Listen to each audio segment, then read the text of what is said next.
जहाँ आप सभी जानते हैं कि यश निधि झा सोशल मीडिया पे काफ़ी एक्टिव रहते हैं और एक्टिव रहने के साथ साथ अपनी हर एक एक्टिविटी को सोशल मीडिया पे बखूबी शेयर भी करते हैं अपने फैंस के साथ। इस बार यश मिश्रा और निधि झा ने एक ऐसा वीडियो शेयर किया जिसे देखते ही फैंस हो गए काफ़ी हैरान। वाल तो वीडियो में आगे बढ़ेंगे और आप सभी को दिखाएंगे आखिर निधि यश का कौन सा वीडियो है जो कि फैंस को कर दिया है काफ़ी हैरान। तो चलिए बिना देरी के हम आप सभी को दिखा देते हैं।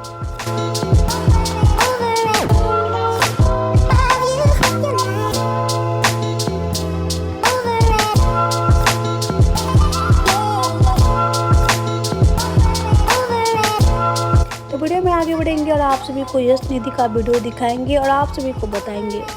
लेकिन वीडियो को लाइक और सब्सक्राइब नहीं किया है तो पहले से लाइक और सब्सक्राइब कर ले। वाल तो चलिए बिना देरी के हम आप सभी को निधि और यश मिश्रा का वो वीडियो दिखा देते हैं। वाल तो ये रहा निधि और यश मिश्रा का वो वीडियो जिसमें निधि और यश मिश्रा काफ़ी मस्ती भरे अंदाज में होटल में सेलिब्रेट कर रहे हैं।